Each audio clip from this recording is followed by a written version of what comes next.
Break the board sports. I'm your host, RJ Cash, breaking down NBA card for you. Check out all of our shows. Big NFL Sunday, man. I love the card, especially teasers. If you don't check out any show, check out the teaser show and check out that Packers Broncos breakdown. Again, click that like, hit subscribe. NBA card. Now, yesterday we split out, had the Magic +5, looked good there till end of the third quarter, and then Knicks pulled away. So Knicks clinched their spot to the NBA Cup championship on Tuesday. And then we had the Spurs +10.5, but they went outright. I wouldn't have saw that coming. But listen, this Spurs team, when Fox, Castle, and Wemby are all healthy, are just dynamite. So Spurs will visit the Knicks on Tuesday for the NBA Cup championship. Right now, early line, Knicks -2.5, over under 227.5. I'll have a full breakdown of that on Monday, tomorrow for you. But let's hop into the slate today. Got, let's see, 8 games on the board. First one, Washington Wizards and the Indiana Pacers. Pacers laying 9.5. You're over under 234.5. 63% ticket count, 51% of the handle going over. 37% ticket count, 49% of the handle going under. Now, as far as that 9.5, the bets 50-50 as far as ticket count, but the money, that's where we differentiate. Pacers 65% of the handle, Wizards 35% of the handle. Now, coming into this, the Indiana Pacers on the year 6-19, but have played better as of late. We'll touch on that in a minute.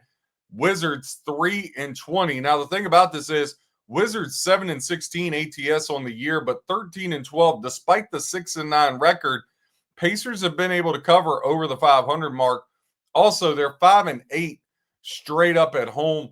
The Wizards just 1-11 on the road. Now, these two teams just played back November 28th. The Pacers absolutely dominated the Wizards by 32 points.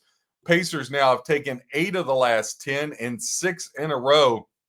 Wizards have lost 4 games in a row, 2-8 in their last 10. Now, Pacers, they had won back-to-back games, but then coming off of that, lost to the 76ers 2 nights ago, 115-105. Washington, we talked about 2-18 over their last 20. They've lost 6 straight to Indiana. Now, the Pacers just 5-14 straight up their last 19 games, but 8-3 against the spread their last 11. Listen, I can't lay 9.5 with the Pacers.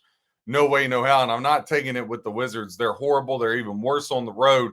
So if you're doing any kind of parlays today, I can get down with the Pacers money line. But again, I say this all the time with the NBA. Don't want to sound like a broken record, but the best way to bet the NBA is halftimes and in-game, getting value to the original number. What do I mean by that? Let's say the Wizards get up by 6 or 7 early. Maybe you get the Pacers laying 3.5, 4.5, and that changes the bet dramatically. But as far as pre-flop, nothing on this one. Now, second game on the board, Hornets at the Cavs. Cavs laying 11.5, 230.5 is your total.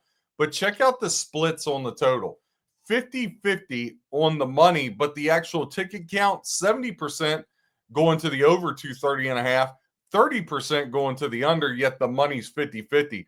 When you look at the spread, that's another one. Ticket count, 50-50 on Cavs and Hornets, but the money, 86% Hornets, 14% Cavaliers. Clear pro versus Joe contrast here in this one. Now, Hornets 7-18 straight up, 12-13 against the number, but they're just 2-10 on the road this year. Now, Cavaliers not having the season we thought they were going to have.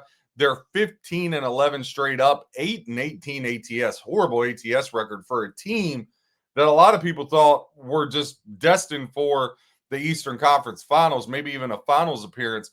But since they got upset last year in the playoffs, this just continues just to not live up to expectations. 9-6 straight up. Now, these two teams have yet to play this year. Cavaliers have beat the Hornets 7 of the last 10. Hornets have dropped 4 of their last 5. They haven't lived up to expectations either. Now, last time out, Cavaliers, they played the Wizards, and as we just said, who doesn't beat them? Now, for the Hornets, Pat McGonn's out.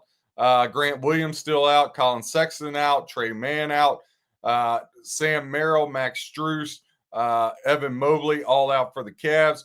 Now, Jared Allen, he is listed as probable, so they'll have him, Garland, and Donovan Mitchell. This is another thing with the Cavs. All the injuries, if they could just get everybody healthy for an extended period of time, I feel like that would help them tremendously. Now, Charlotte, we just talked about this.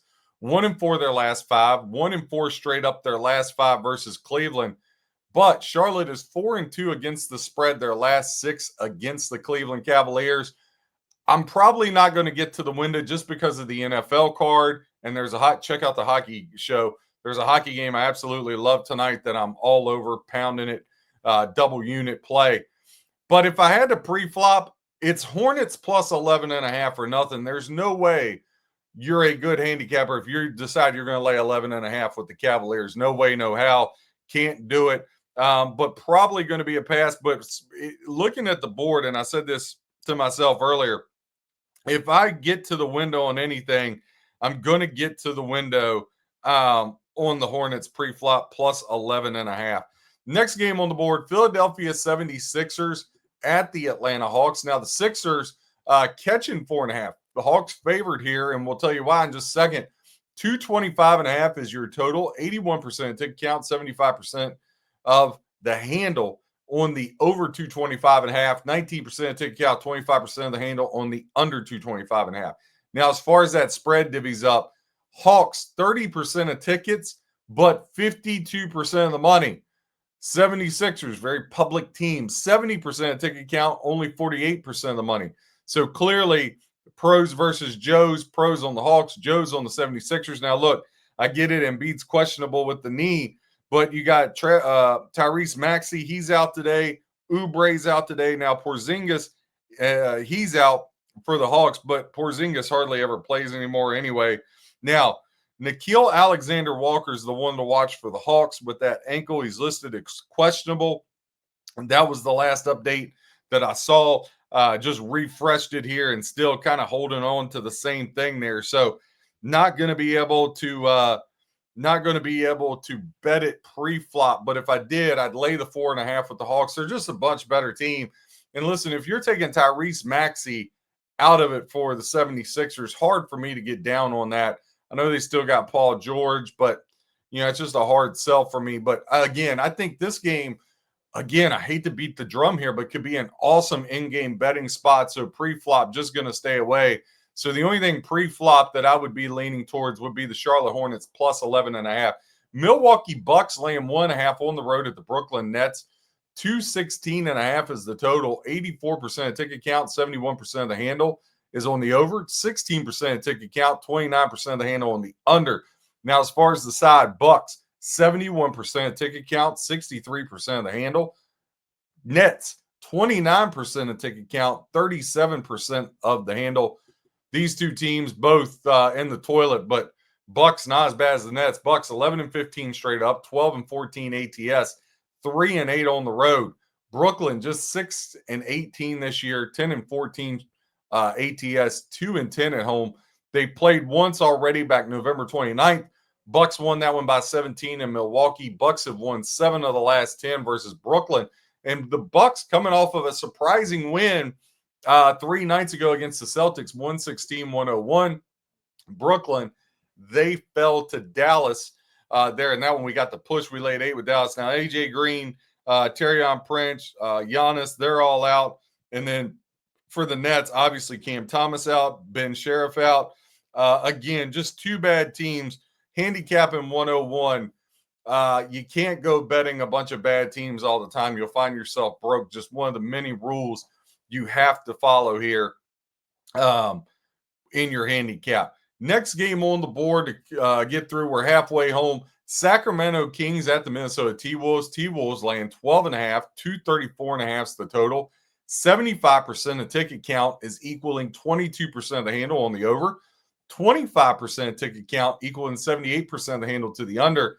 Now, as far as the side here, 52% of bets T-Wolves, 48% of bets on the Kings. And as far as the money goes, 58% of the money on the T-Wolves, 42% of money on the Sacramento Kings here in this one. Kings come in 6-19 this year, 8-16-1 ATS, 3-11 on the road.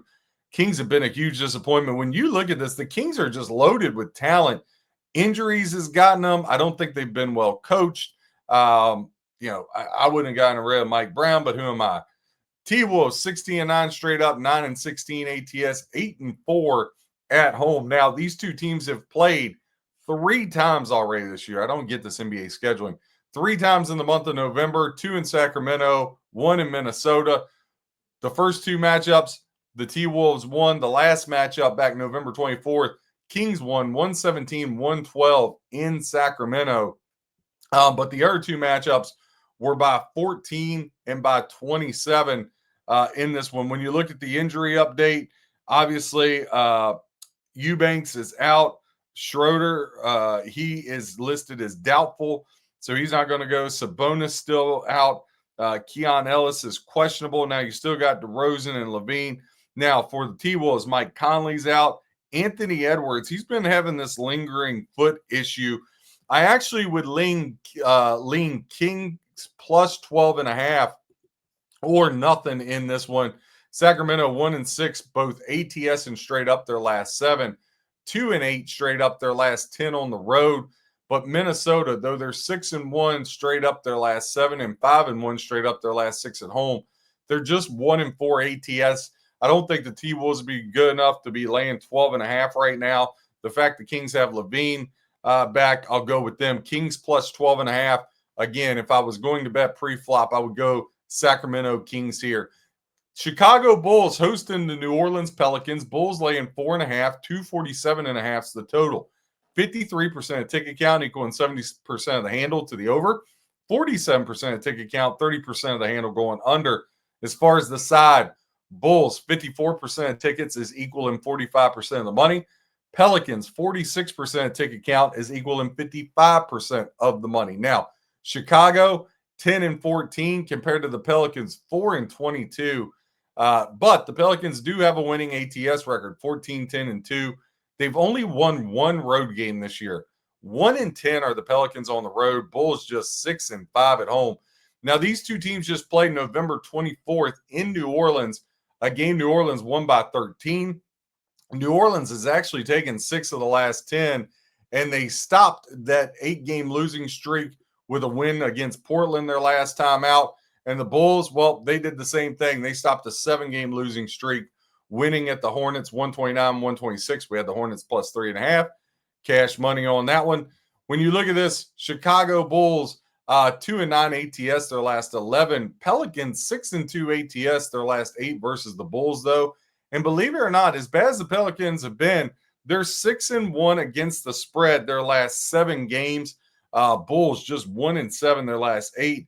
Zion is the big question mark here. He's questionable for the Bulls today, so we'll see if he gets the go. That's a big one. Now, Kevin Huerter, he's still out. Kobe White, game time decision for him. Been upgraded to probable this morning, so he should get the go. With that being said, I'm not going to get to the window on this one again. 2 bad teams, but if I was, I would take the points. I'd take the 5 with the Pelicans. 2 more games left on the board. Probably the 2 best ones as far as talent goes. Star power. Click that like, hit subscribe. The Lakers laying 1.5 at the Phoenix Suns. 231.5 your total. 74% of ticket counts equaling 61% of the handle to the over 231.5.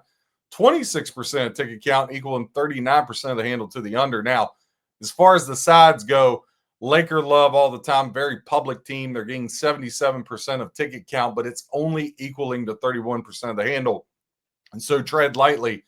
23% of ticket count equaling 69% of the handle on the Phoenix Suns. Excuse me. Cold weather here in the Northeast. Lakers 17-7 straight up, 15-9 ATS. They're 10-3 on the road, but the Suns 14-11 straight up, 15-9-1 ATS, 8-4 at home. Suns have been a very pleasant surprise, and they haven't been at full strength. JaMychal Green hasn't played a whole lot, so a lot there for them to get better. Now, 2 weeks ago, these two teams played in LA, a game that the Suns won 125-108. They've split the last 10 meetings. Last time out, Lakers dropped to the Spurs by 13 in an absolute embarrassment, 49-point loss at OKC for the Phoenix Suns. Listen, I know it's very public here. Now, Austin Reeves, he is out for the Lakers today. Isaiah Livers is out today. Dylan Brooks, he's questionable with the Achilles. Devin Booker, he's questionable with the growing. Jalen Green is out. So, look, very simple here. Lakers money line minus $1.15, very square. But I think you got to bet the Lakers to bounce back here. I wouldn't go crazy on it, just a regular unit size play.